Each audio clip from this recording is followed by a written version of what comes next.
Nilsson's Cash Store, one of the oldest continuous businesses in Clear Lake, is featured on this week's Clear Lake in Review on WIXK Radio. I'm Evie Nurbin, and my guest today is Neil Nilsson.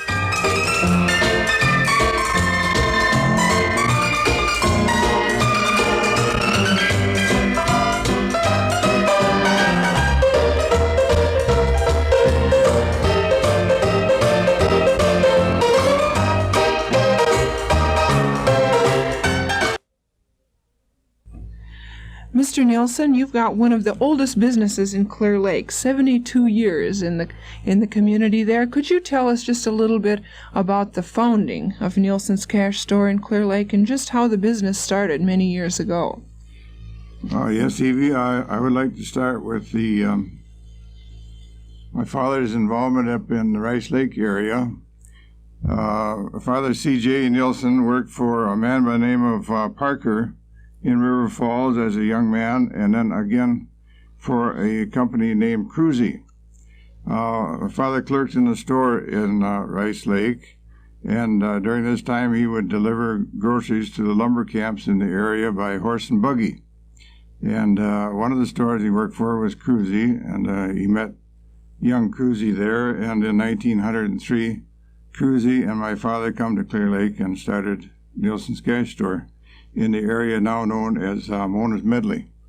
Do you have any idea of what that original building looked like? What did they build it out of? How big was it? Well, it was a modern type frame structure. It's a different building there today. I never have seen a picture of it, but I've been told that it wasn't too large. I would judge about 25 feet by perhaps 60 feet deep. Nice sized building, and right on Main Street with the board sidewalks and all. How about the next change in the store from your father and Mr. Cruzy starting in Clear Lake? Let's see, in 1906 there was a merchant down on the corner, which is commonly referred to as a Masonic building. They went bankrupt, and my father bought this stock of merchandise and fixtures from the bank in Clear Lake there at 75 cents on the dollar and started up in that location. And then between 1906 and 1915, he had the opportunity to buy this lot on the corner where we're now located after a building had previously burned down. And in 1915, they built this building along with his brother Tom, who had a hardware 35 foot wide, and our store is 40 foot and 100 foot deep. And they operated this store for years, principally dry goods sold, and we used to handle kerosene and a full line of kerosene lamps, and some of our old lines that we used to handle was Home Brand, NJC, Jack Sprat, and so forth. And a couple of the old salesmen that I can remember real well, one named Jack Nilsson used to sell for Home Brand or Greek Scooper. I might add that one of the finest men that I've ever known. And the poor fellow, about 6 months before he was to retire, the company went bottom up, and he lost his pension. And just about a month or two before that, he lost his son on the road, so he really had a hard time of it. But then there was one fellow that probably some of the old-timers would remember. His name was Axel Hemmerman. He used to sell Jack Sprat. And in so doing, he was quite a pusher. He would like to send out 25 cases where he had ordered 5 and so forth. And I can remember my dad standing in the back of the store and scolding him for this one particular time. And actually, he stood there and he took it real well. And then when he got all through, he was a big smile on his face, and he says, "Well, how's the family, Carl?" He couldn't help but laugh. And you got the 25 cases. Yeah, I got the 25 cases. Yeah. Can you remember back when these brand names that you're talking about, I'm not familiar with them, they're a little bit before my time. Can you remember what some of the products were that we're talking about, these brand names? Oh, yes. Jack Sprat used to have a real good line of canned beans and corn and peas and etc. And they were located in Iowa principally. And then this NJC, that stood for Northern Jobbing Company, which is located in St. Paul. They had their own private label, which was the NJC label. And the home brand, of course, had the Foley line and the home brand line, which they had their own wheat flakes and corn flakes and these things before Kellogg's and Wheaties and all this come on the market, you know. But private labels today are no good. You have to have a national line in order to sell. I see. How about selling in bulk? Did you have the big Cracker Barrels and many of the things that we think about when we think about old-time stores? Oh, yes. We used to have a long counter, and we used to put up our own sugar in 5 and 10 pound bags. And we'd have our dates in the bulk and the bins, and coffee. We'd have 3 or 4 different prices of coffee in big bins, and as we put it up, we'd grind it. And, of course, people would come in with a gallon can or a 5-gallon can to get their kerosene for their lamps. And this is not really too many years ago, but I suppose by the way time goes, it is a little while. But you can remember all these things very well. And how about prices on items? Do you remember what? I can remember coffee in particular, 17 cents, 3 pounds for 50 cents, and sugar was very reasonable. I think 10 pounds in the neighborhood of 59, 69 cents, and I can remember we used to sell canned salmon for a dime a can. Today you can't even look at it for less than $2.35 or so, you know. Good stuff. How many stores were there in Clear Lake that had the same kind of lines that you did? Well, in 1946, when my father sold out to me, there was Holmes General Store, there was Schultz's General Store, there was Art Peterson's General Store, and then there was Oscar Clark running Fred Benson's General Store. There was 5 of us in the general merchandise, and then there was one meat market, Nash Meat Market. And since that time, there's many changes been made. I suppose I'm about the last one left of the original ones in 46. I see. Most of them have gone by. How about some of the other businesses in Clear Lake, say pre-1946, when you were growing up as a child? Well, I can remember a bakery down the street across from the bank. I can remember the night that it burned. It was right next to the blacksmith shop. A very nice building, and they had a very nice business in there. And then across the street was the Rex Theater. I can remember seeing 2 shows in there, the Ben-Hur and King of Kings. That's the only 2 that I was ever allowed to go in and see. And then next to them was Sheeran Albertson's garage. One thing I remember about Sheeran Albertson's garage is on the 4th of July.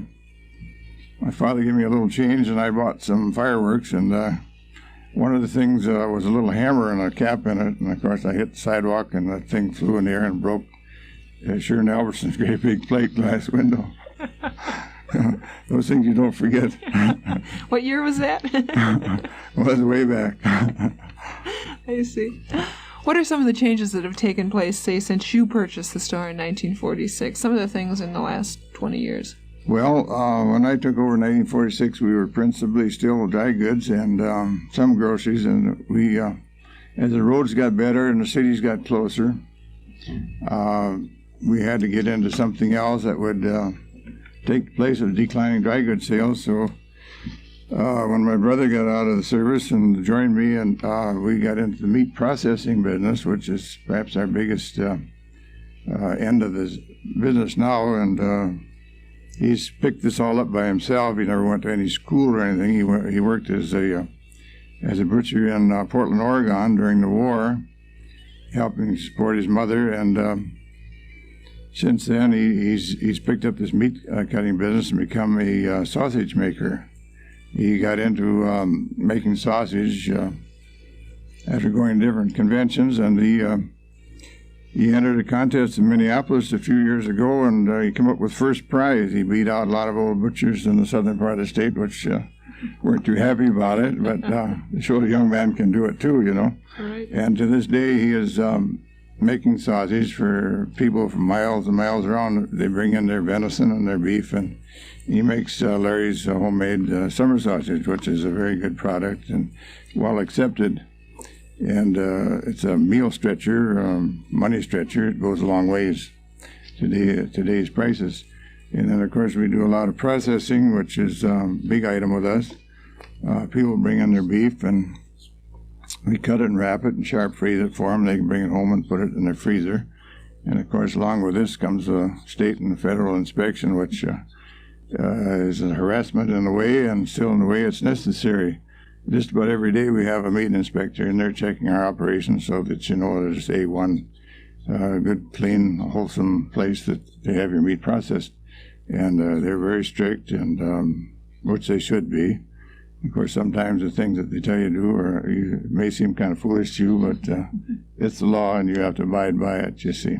What kind of regulations and laws were they, say, back in the early 1900s when your father started the store? Did he have any regulatory agencies standing over his shoulder on how to run a store? I don't really remember too much about that, but I would think that there would be rules and everything that he would have to go by too.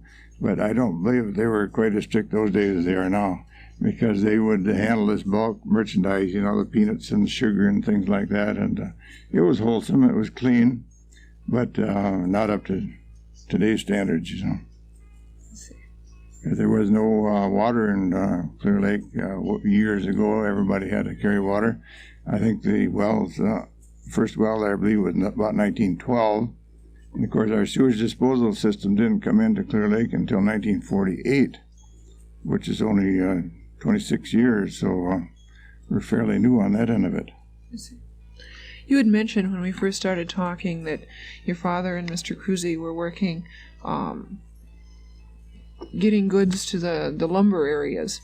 What kind of supplies did they haul out to the lumbermen, and just what kind of provisions did they have? They used to buy big sacks of flour and big sacks of sugar, and even things packed in barrels, salt pork and those kind of items, and beans. This was about their mainstay in the staples of the lumber. And they would carry these by horse and buggy, and some of the roads weren't the best those days, and he used to tell me about getting stuck once in a while with a team, and some other farmer in the area or loggers would have to help him get the team loose so he could continue his voyage and deliver the goods. I might add that when my father was the first one of his family to be born in the United States. The two before him were born in Norway. It was Hans and Thor. My father was born in Jackson, Minnesota. And they had a large family. In those days, they didn't have much to do with. When you become a young man, 11, 12, 13 years old, it was quite common for families those days to farm these kids out, so that they could help somebody out, and then they could kind of make their own way. So he's made his own way, ever since he was 11, 12 years old. They happened to farm him out to a fellow named A.C. Kronk, who later became our postmaster in Clear Lake, and he worked for quite a few years on his farm, and gradually worked his way up into the Rice Lake area, and then to the Sparker, and then Cruzy, and then back to Clear Lake. Quite an interesting history. Certainly a different era, and just what you had to do to maintain a livelihood back then. Yes. Everybody had to get out and hustle and work for it. It's a lot harder than it is today, where they got the government backing up everything. If you're a little bit down and out, you can go to Balsam Lake and get a little help, and which is all right. But I think people hustle just a little bit more. They wouldn't have to need that help quite so often. And it was a full-time job, too, back then, being in the merchandising business, where you had to make your own deliveries with a team. It's a little bit different going out for a full day's journey with a load rather than 5 minutes in the car or the truck. Oh, yes. It don't take no time at all now to deliver things, with your car. Those days you had to go out and hook up the team and get the wagon out and walk through the mud and load everything, no streets, no roads, just trails. Right. I'd like to thank you for being my guest today, Mr. Nilsson, on this first edition of Clear Lake in Review. We've been talking about Nilsson's Cash Store. This is going to be a regular feature on WIXK Radio each Thursday afternoon from now until the Clear Lake Centennial is observed in July. If you don't mind, Mr. Nilsson, I'd like to make a comment concerning a couple people who passed away this last week in Clear Lake, a couple fellows that have been part of the Clear Lake community, and a very strong part of the community, and I'm certain that everyone in Clear Lake mourns their passing. Mr. Clemens from the newspaper, the Clear Lake Star, and Mr. Mumm from the Bank of Clear Lake. And I'm sure that it's the centennial year is going to be a little bit more solemn because they're not with us this year. Very, very much so, yes. That's right, Evie. Yeah. Thank you much for being my guest today. Mm-hmm. Mr. Neil Nilsson from Nilsson's Cash Store in Clear Lake. And we're going to be bringing Clear Lake in Review to you each Thursday afternoon on WIXK Radio, and we invite you to join us again next week for Clear Lake in Review.